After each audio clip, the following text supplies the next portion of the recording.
Hello and welcome, I'm Thomas Porteous and you are watching NewsX World. Let's take a look at some of the top stories of the hour.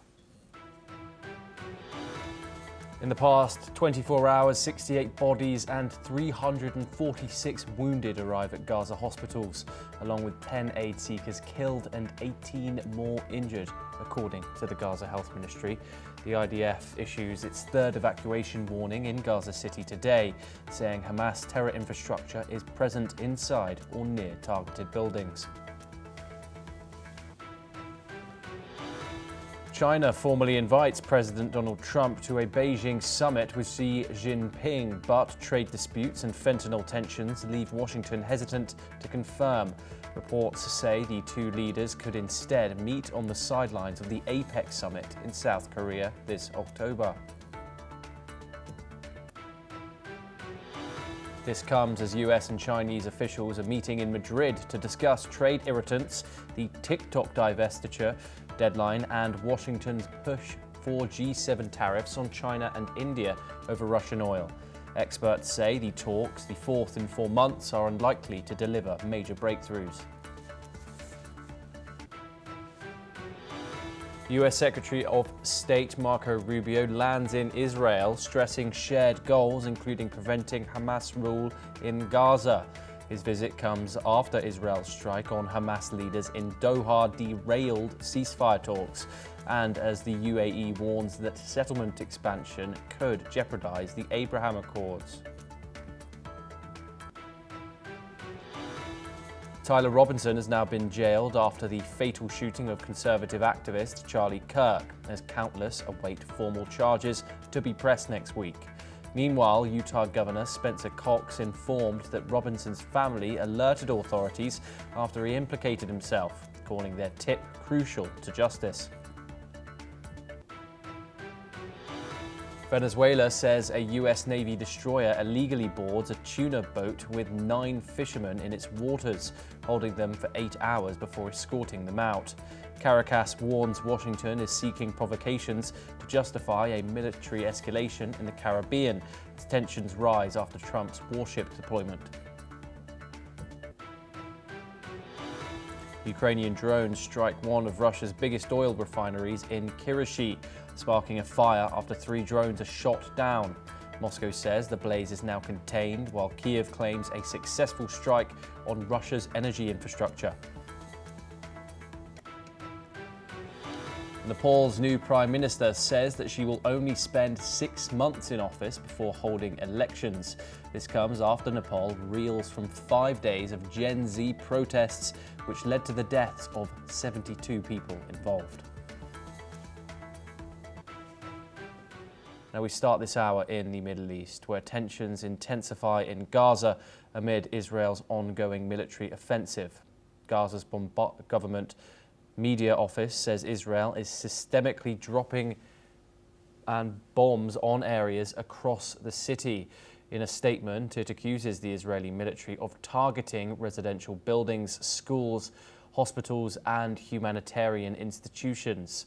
The office claims that Israel aims to exterminate and forcefully displace civilians. It says Israel is also hitting tents, sheltering displaced people, and headquarters of international organizations. This comes as the Israeli army has issued a new forced evacuation order for residents in the Ramal neighborhood, instructing them to move south towards the humanitarian area in Al-Mawasi, Khan Yunis, for their safety. We are now joined by Dan Perry. He is a world affairs analyst and he joins us live from Tel Aviv in Israel. Dan, thank you very much for joining us. Dan, this is the third evacuation order of the day after Israel continued to target these high-rise buildings. There's been a lot of criticism that the new humanitarian designated area, as Israel is calling it, is under pressure, supplies are short, and people there also fear their lives since Israeli strikes have happened there previously. Can I get your thoughts, and can you address those critics of people who are concerning themselves with that? Oh, no one can diminish the very real catastrophe that's happening to the population of Gaza. And whereas I don't think Israel targets the humanitarian areas as such, it's very clear that there is a dire shortage of food and medicine and housing capacity. And we're talking about hundreds of thousands of people living in tents. But on the other hand, there is certainly an understandable side to Israel's desire to compel the population to leave Gaza City in order to enable them to clear Hamas out of Gaza City. Hamas thrives and strategically insists on embedding itself in the civilian population precisely for the purpose of making any attack on itself be very damaging to civilians and therefore damaging reputationally to Israel and catastrophic in general. So the whole thing is unbelievably ugly. It is understandable that Israel wants to, eliminate what remains of Hamas in Gaza City, because to end the war with Hamas somehow still in power, even if governing ruins, more or less, would be seen across the region as a capitulation by Israel and as some version of a victory for Hamas in a twisted calculus of Middle East jihadist politics. As for targeting these buildings, it's problematic because, obviously these are civilian buildings, but on the other hand, Israel argues not without reason that many of these buildings, I would guess they would say all these buildings, are also used for military purposes, be it sniper nests or lookout positions or weapons depots, or even for firing missiles in the past. And certainly that they're booby-trapped. So you're looking at an Israel that no longer tries very hard to justify each specific case because they're basically in despair of the whole situation and very eager just to get it over with. And you're looking at a Hamas that is absolutely capable of trying to bring about damage to its own population because of its own twisted and demonic calculations. It's horrible, and I don't even know what to say to my friends in Gaza City and in the Strip in general. It's just a nightmare. I've said before on your show, the remarkable thing is that under these circumstances, Hamas still doesn't surrender. I can't hardly think of a force in history that wouldn't, especially considering that we're not talking about a capitulation of the Palestinian or Gazan people. The Palestinian Authority, the Arab League, even Hamas's sponsor in Qatar and the entire West and 142 countries out of 152 that voted in the UN 2 days ago are calling on Hamas to disarm and to allow the Palestinian Authority to take over Gaza and begin a reconstruction. It's simply a catastrophe. That is my analysis. Indeed. Dan, do stay with us to discuss further updates from West Asia. Iranian advisor Ali Larijani called for a joint operations room against Israel, warning that regional countries must take concrete actions or risk enabling further aggression. Larijani said this move would worry the masters, quote, of Israel and force them to change orders. He also criticised Muslim nations for failing to support the Palestinian people and stressed the need for decisive measures to protect the region. The statement comes as Doha hosts an emergency Arab-Islamic summit after Israel strikes on Qatar. Foreign ministers from across the Arab and Islamic world gathered for a high-level preparatory meeting with a draft resolution to be presented to leaders on Monday.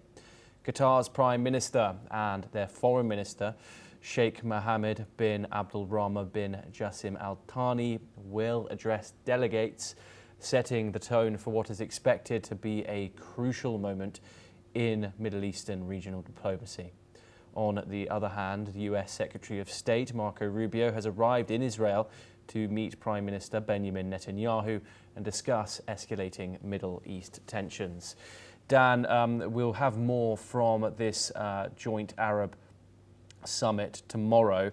However, I just want to get your view on Iran's Ali Larijani's statements, and he's called for joint operations against Israel.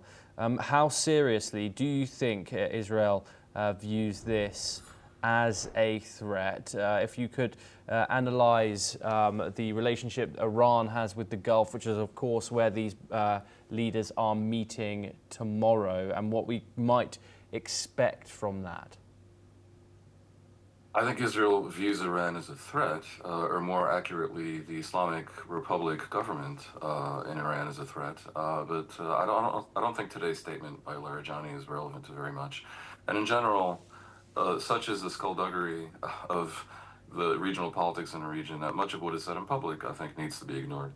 Iran is at loggerheads with the Gulf countries, with a possible partial exception of Qatar, which Iran attacked during the 12-day war with Israel, albeit attacking a U.S. base in Qatar.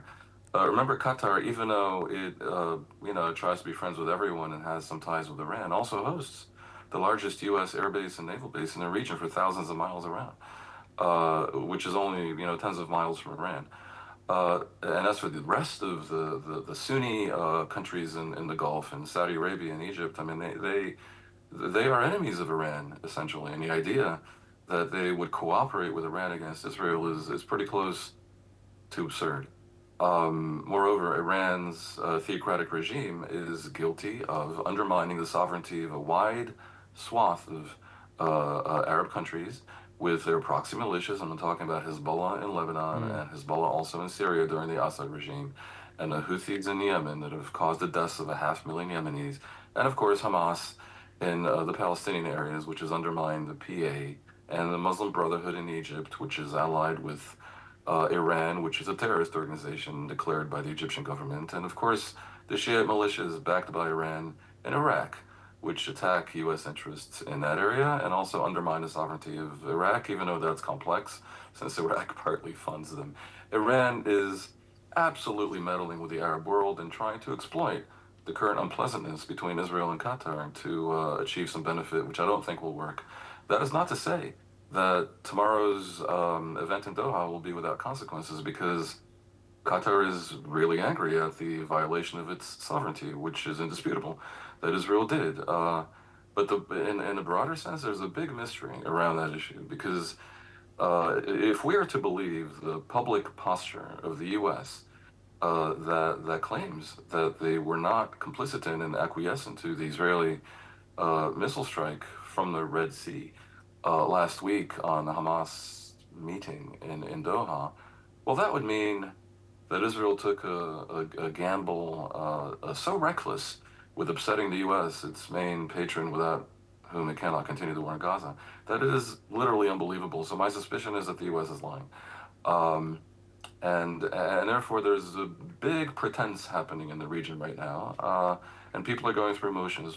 I could be wrong, and we'll know more, I suppose, perhaps after the Rubio meetings in Israel, and indeed after the Doha conference.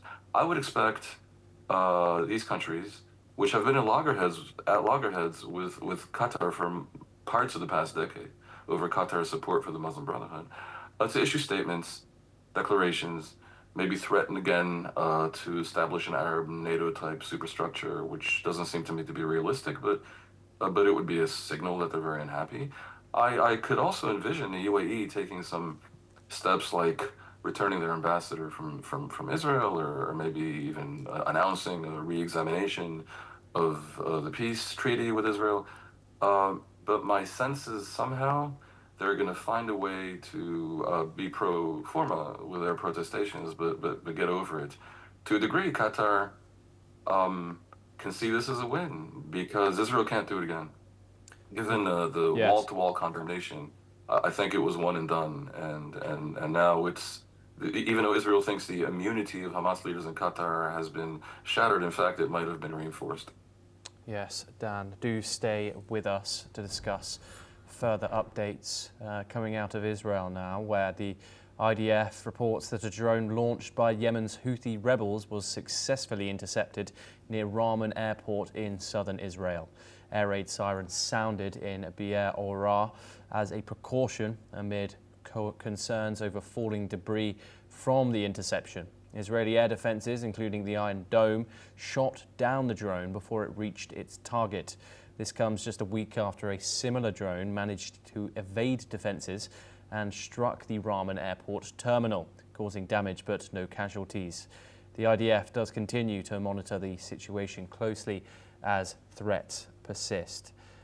Dan Perry joins us once again. Dan, we are reporting on these Houthi missiles and drones that are sent over on a near daily basis. However, in the broader spectrum of the Houthis' objectives here and Israel's mind to defend them, if the Houthi attacks do continue, would Israel consider a direct retaliation in Yemen, or is this merely the strategy here to contain them through defense only? Oh, they've already struck in Yemen. Israel struck several times at the port of Hodeidah, at the airport in Sana'a. They just 10 days ago took out half the Houthi so-called government, including the prime minister, who was essentially assassinated by Israel. So they've taken steps. The question is whether they're willing to escalate the steps, and part of the calculus here is that the Houthi missiles seem to be easily interceptable. In the entire almost 2 years of Houthi attacks on Israel, ostensibly to support the Palestinians in Gaza, one person has been killed. Now that's a tragedy, of course, but it may not be enough to drag Israel into war with the part of Yemen occupied by the Houthis. They could take more drastic action. They might try to find a way to assassinate the very well protected and very stealthy Abdel Malik al-Houthi, who is the head of the entire Houthi mafia, and whose death may move the needle, change the equation, maybe bring them to heel. I suppose they could also blockade the port of Hodeidah, but entirely. I mean, put it completely out of commission, and that would cause great damage to civilians in Yemen. And I think Israel, that has suffered great reputational and other damage because of the harm it has brought to civilians in Gaza, isn't eager to face something similar about killings of civilians in Yemen. So the Houthis are deploying the same jihadist strategy, which is to create a situation where to defeat them, you have to kill people around them, civilians and children and so forth. And then the world, in its sort of simplistic view, sees you as the aggressor. And so Israel and everyone, the West, don't have great options. I think the Houthis, who have caused directly or indirectly the deaths of about 500,000 Yemenis since taking over much of Yemen about a decade ago, and who rule by torture and criminality, and who have presided over a disastrous cholera epidemic caused by their actions, need to be seen as a regional problem. And the Arab world, if they want to be useful tomorrow in Doha, need to also pay some attention to this. Remember that the UAE and Saudi Arabia for some years tried to fight the Houthis and sadly were unsuccessful. I think they may want to resume that at this point, that the Houthis have caused so much damage, not just to Yemen, and are risking so much further escalation by continually attacking Israel, but also over the past 2 years, even though of late they've somewhat stopped, have badly disrupted global maritime trade, about a quarter of which goes through the Red Sea up to the Suez Canal, and in so doing have badly harmed Egypt's economy, which depends on foreign currency revenue in the Suez Canal. The Houthis are a scourge, and it shouldn't just be Israel's problem. Yes, Dan Perry, thank you very much for giving us your insight on that topic. We now move over to Europe, where 2 trains have derailed in Russia's Leningrad region. Regional Governor Alexander Drozdenko said the incident killed 1 train driver and disrupted rail traffic. We're running you the visuals right now. 1 diesel locomotive near Semrino station derailed, trapping the driver, who died after rescuers freed him from the cabin. Further south, a freight train with 15 empty tank cars derailed but caused no injuries. Investigators are examining possible sabotage. Authorities have started recovery efforts to clear the tracks and restore traffic. And now we have some further news coming out of that region. According to Chief of the General Staff, Andriy Hanatov, Ukraine may intentionally reduce the quality of mobile communications during Russian drone attacks to prevent the networks from being used to coordinate the strikes. Russia has increased drone attacks in recent months, targeting strategic locations and key infrastructure. Ukraine restricts 4G and 5G connections in specific areas to block drones equipped with cameras from accessing the internet. This comes as Ukrainian President Volodymyr Zelensky condemns Russian drones breaching Romanian airspace as an expansion of the war and called for sanctions, tariffs and collective defence measures. NATO has also announced plans to strengthen defences on Europe's eastern flank, while Romania and Sweden express full support for allied security actions. We're now joined by our guest, Ruslan Bortnik.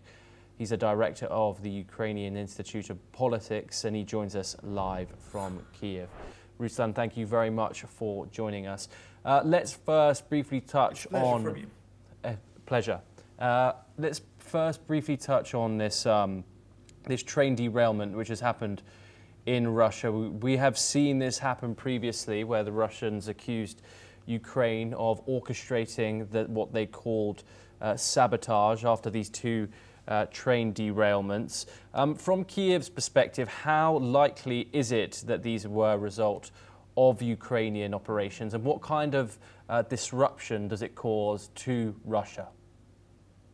Ukraine was not able to keep for a long time the symmetric war, so Ukraine is trying to do asymmetric, and because the Russian resources such much bigger than Ukrainian, so because now these days the most significant goals of Ukrainian attacks it's a Russian logistic and Russian oil refineries and Russian energy enterprises and so on. Ukraine is trying to cut the Russian incomes from the trade from energy trade and the cut Russian logistic in European part of Russia to make influence on the battlefield.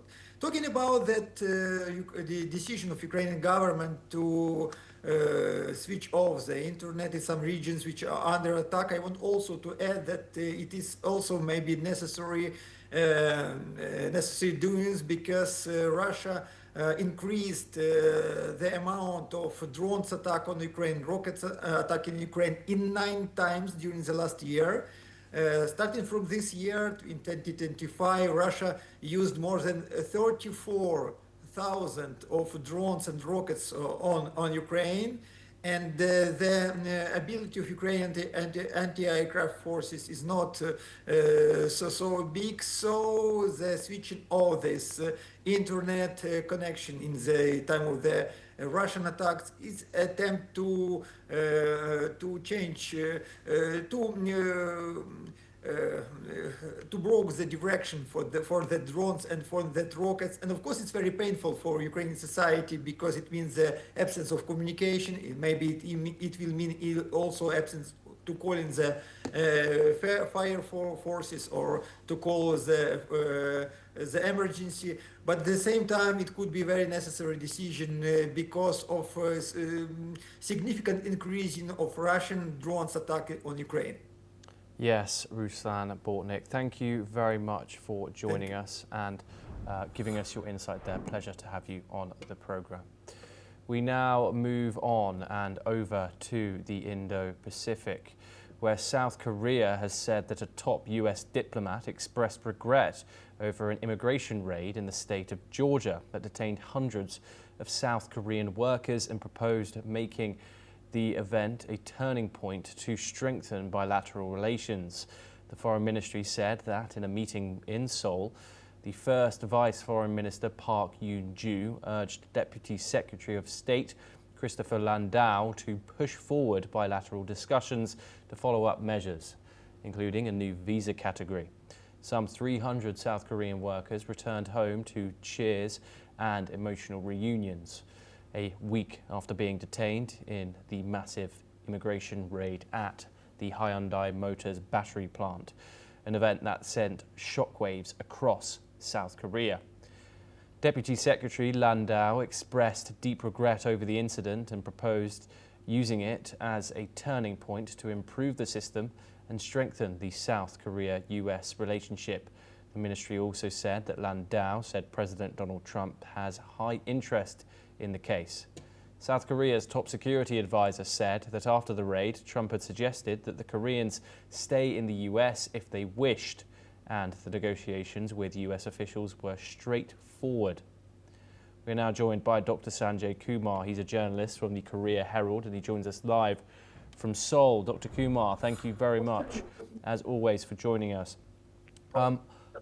What is the feeling in South Korea about this incident? I mean, it's over a week ago now that it has occurred, but they were detained for a week. It kept on getting pushed back and pushed back until these individuals, these near 300 South Korean individuals, were meant to come home. Describe the shock that the nation was feeling under the Trump administration, who recently had a visit from Lee Jae-myung, which seemed to have gone very well. What are your thoughts, Dr. Kumar? Well, Thomas, we had been discussing that US-Korea alliance is ironclad, and people-to-people ties are linchpin to that. We had been discussing so many times at the program. But after Friday, well, among the people, there is a lot of anguish among the people against the Trump administration and the manner in which they had been handcuffed. But of course, this anger is not against the US government entirely, but especially it is directed towards the US Homeland Security officers and Trump's some comments before. Although Trump came up with that yes, the Korean engineers must retain in US and help and train the US citizens.